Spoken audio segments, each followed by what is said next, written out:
तो दोस्तों आज हम फिर से आपके लिए लेकर आए हैं देश दुनिया की सभी ताजा बड़ी खबरें। फटाफट एक एक कर विस्तार से आज आपको बताएंगे, तो वीडियो को अंत तक जरूर देखें। दोस्तों पहली खबर में आपको बता दें कि इजराइल के बाद कनाडा की मस्जिद में नमाज पढ़ रहे नमाजियों पर हमला, मस्जिद को जलाने की धमकी। तो भड़के मुस्लिम देशों ने कनाडा में इन लोगों पर कार्रवाई की है मांग, बोले नहीं तो करेंगे कार्रवाई। वहीं आपको बताएंगे दोस्तों की अमेरिका में वित्त मंत्री निर्मला सीतारमण ने लिया मुसलमानों का नाम, तो भड़क उठे ओवैसी। निर्मला सीतारमण को सुनाई खरी खोटी। वहीं आपको बताएंगे दोस्तों कि कर्नाटक में चुनाव से पहले बीजेपी को लगने वाला है एक और बड़ा झटका। पूर्व सीएम जगदीप सिंह शेट्टर ने दिखाए बगावती तेवर, बीजेपी के खिलाफ चुनाव लड़ने का किया ऐलान। वहीं आपको बताएंगे दोस्तों कि उत्तर प्रदेश में सरकार की खाली जमीन पर नमाज अदा करना मुसलमानों को पड़ा महंगा, 28 नमाजियों पर केस दर्ज। वहीं आपको बताएंगे दोस्तों कि मदरसों को लेकर भाजपा विधायक ने दिया आपत्तिजनक बयान, बोले मदरसों में होती है बम गोला बारूद की बातचीत, थाने में शिकायत दर्ज। वहीं आपको बताएंगे दोस्तों की ईवीएम से चुनाव कराने पर लगे बैन,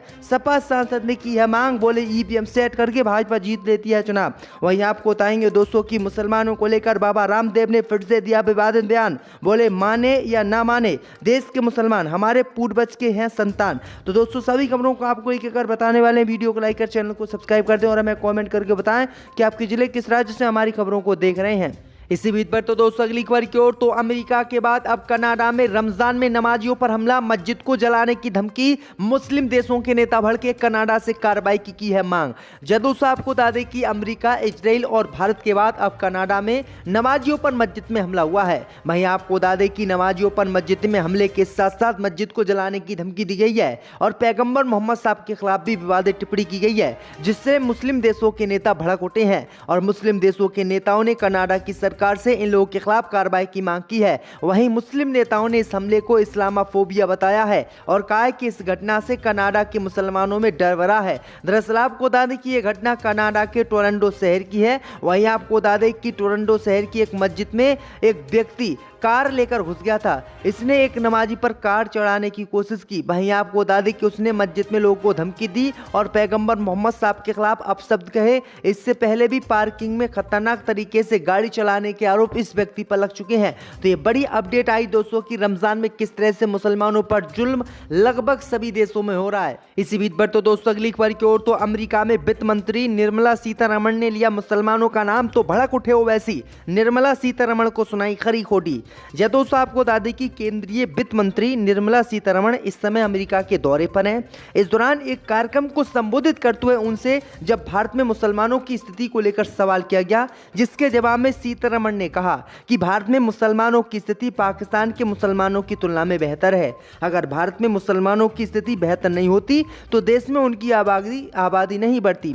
वहीं आपको बता दें कि उनके इसी बयान को लेकर असदुद्दीन ओवैसी नाराज हो गए और असदुद्दीन ओवैसी ने निर्मला सीतारमण को खरी खोटी सुनाई है। ओवैसी ने निर्मला सीतारमण के इसी बयान पर पलटवार करते हुए कहा कि वित्त मंत्री के लिए बेंचमार्क पाकिस्तान है। वित्त मंत्री के मुताबिक संघ परिवार के संविधान विरोधी विचारधारा के बावजूद भारत में मुसलमानों ने तरक्की की है। आगे ओवैसी ने कहा कि मुसलमानों को कब तक पाकिस्तान से जोड़ा जाता रहेगा। हम कोई बंधक या पाकिस्तान के मस्कट नहीं है, हम नागरिक हैं, हम भी हकदार हैं कि हमारे साथ सम्मान और न्याय पाने के लिए हकदार हैं। जब एक हिंदू वर्ग सम्मान से जीने की मांग करता है तो आप क्या उन्हें चुप रहने को कहेंगे। आगे ओवैसी ने कहा कि लोकसभा में बीजेपी का एक भी मुस्लिम सांसद नहीं है, इससे ज्यादा बुरा क्या होगा, लेकिन बीजेपी इसे सम्मान के साथ देखती है। ओवैसी ने आगे निर्मला सीतारमण पर पलटवार भी किया। इसी बीच पर तो दोस्तों अगली खबर की ओर, तो मायावती के बाद अब समाजवादी पार्टी के सांसद ने ईवीएम पर बैन लगाकर बैलेट पेपर से उत्तर प्रदेश में निकाय चुनाव कराने की मांग की। दोस्तों आपको बता दें कि उत्तर प्रदेश में निकाय चुनाव में ईवीएम पर बैन लगाकर बैलेट पेपर से कराने की मांग मायावती के बाद अब समाजवादी पार्टी ने उठा दी है। दरअसल आपको बता दें कि समाजवादी पार्टी के कद्दावर नेता और सांसद एसटी हसन ने ईवीएम से चुनाव कराने को लेकर सवाल उठाए हैं। उन्होंने कहा है कि जब अमेरिका का सबसे महफूज पेंटागन हैक हो सकता है, मोबाइल हैक हो सकता है और अकाउंट हैक हो सकते हैं, तो फिर ईवीएम को हैक करने में भला क्या परेशानी है। सपा सांसद ने कहा है कि कोई भी विकसित देश ईवीएम से चुनाव नहीं कराता है। जिन देशों ने इसे ईजाद किया उन्हें भी इसका इस्तेमाल बंद कर दिया। जर्मनी में ईवीएम से चुनाव कराने के खिलाफ बड़ा आंदोलन हुआ, लोग सड़कों पर उतर आए और आखिरकार वहां ईवीएम का इस्तेमाल बंद करना पड़ा। सांसद ने कहा कि आजकल हैकर से सुरक्षित सिस्टम को हैक कर ले रहे हैं। ऐसे हालात में ईवीएम से चुनाव कराना कतई सुरक्षित नहीं है। उन्होंने कहा कि ईवीएम पर बैन लाकर केंद्र की मोदी सरकार उत्तर प्रदेश में निकाय चुनाव बैलेट पेपर से कराए। इसी बीच पर तो दोस्तों अगली खबर की ओर तो बाबा रामदेव ने फिर से दिया मुसलमानों को लेकर विवादित बयान। बोले माने या ना माने देश के मुसलमान हमारे हिंदू पूर्वजों की हैं संतान। जय दोस्तों आपको बता दें कि बाबा रामदेव इन दिनों मुसलमानों को लेकर लगातार विवादित बयान दे रहे हैं। इससे पहले भी उन्होंने कई विवादित बयान दिए थे, लेकिन एक बार फिर से बाबा रामदेव ने मुसलमानों को लेकर विवादित बयान दिया है।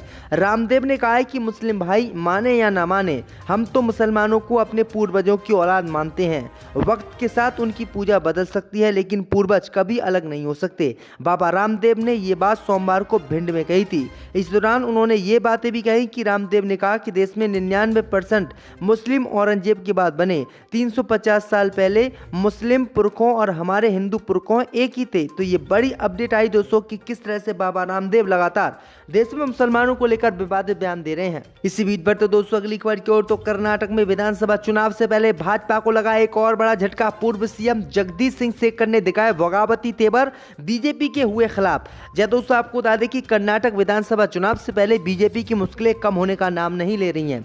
कर्नाटक में विधानसभा चुनाव में अब महज 1 महीने का समय बचा है। राज्य की सत्ता पर काबिज भारतीय जनता पार्टी अभी तक एक भी उम्मीदवार की सूची जारी नहीं कर पाई है। वहीं बीजेपी नेता इसरप्पा के चुनाव न लड़ने के ऐलान के चंद घंटों बाद भाजपा को एक और वरिष्ठ नेता के बड़े विद्रोह का सामना करना पड़ सकता है। भाजपा विधायक और कर्नाटक के पूर्व मुख्यमंत्री जगदीश शेट्टर ने कहा कि पार्टी द्वारा उन्हें दूसरों के लिए रास्ता बनाने के लिए चुनाव में उन्हें टिकट नहीं दिए जाने का संकेत दिया गया है, इसलिए वह बीजेपी से नाराज है। उन्होंने कहा कि भाजपा के रवैये से परेशान शेट्टर ने कहा कि पिछले 6 चुनावों में मैं 21,000 से अधिक मतों के अंतर से जीता हूं और मेरे माइनस पॉइंट क्या है। उन्होंने कहा कि अगर बीजेपी ने मुझे टिकट नहीं दिया तो मैं बीजेपी के खिलाफ पूरे कर्नाटक में चुनाव प्रचार करूंगा और फिर किसी अन्य पार्टी से टिकट लेकर चुनाव लड़ूंगा और बीजेपी को हराऊंगा। तो ये बड़ी अपडेट आई दोस्तों कि भाजपा की मुसीबत एक बार फिर से बढ़ गई है। इसी बीच पर तो दोस्तों अगली खबर की ओर तो उत्तर प्रदेश में सरकारी जमीन पर नमाज अदा करना मुसलमानों को पड़ा महंगा, 28 पर केस दर्ज। जय दोस्तों आपको बता दें कि लखीमपुर खीरी के काशीराम क्षेत्र में सरकार की खाली पड़ी जमीन पर कथित तौर पर नमाज पढ़ने और लाउड स्पीकर लगाने के मामले में पुलिस ने मुसलमानों के खिलाफ केस दर्ज किया है।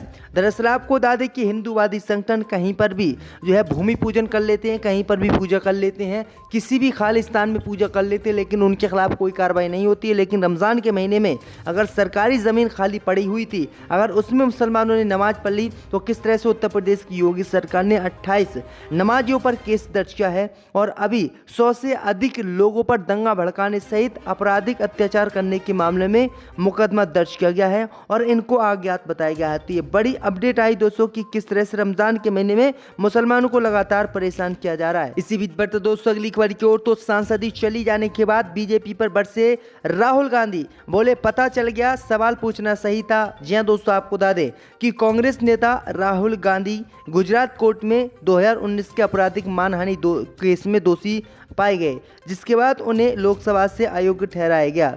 वहीं आपको बता दें कि लोकसभा से अयोग्य ठहराए जाने के बाद अपनी संसदीय क्षेत्र वायनाड दौरे पर वो पहुंचे, जहां हजारों लोगों की भीड़ ने अपने पूर्व सांसद को जोरदार स्वागत किया। कई लोगों ने दावा किया कि ये वायनाड में अब तक की सबसे बड़ी भीड़ थी, यहां तक कि उस भीड़ से भी ज़्यादा जो 2019 के लोकसभा चुनाव के लिए अपना नामांकन दाखिल करने के लिए राहुल गांधी का स्वागत करने के लिए उमड़ी थी। वायनाड पहुंचने पर जोरदार स्वागत के बाद उन्होंने कलपेट्टा में विशाल जनसभा को संबोधित किया। अदालत के एक फैसले पर अयोग्य ठहराए जाने के बाद अपने निर्वाचन क्षेत्र के पहले दौरे पर राहुल गांधी को सम्मानित करने के लिए कलपेट्टा में बुलाई गई विशाल जनसभा को तालियों की गड़गड़ाहट के बीच संबोधित करते हुए उन्होंने कहा कि बीजेपी ने संसद से अयोग्य ठहराकर उन्हें सबसे बड़ा तोहफा दिया है।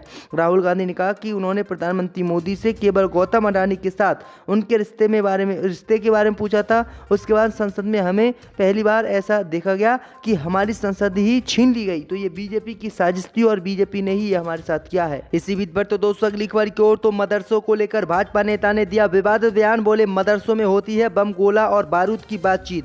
जय दोस्तों आपको बता दें ये बड़ी खबर सामने निकल कर आई दोस्तों कि रायपुर में बीजेपी नेता नितिन नवीन ने मदरसों को लेकर एक आपत्तिजनक टिप्पणी की है।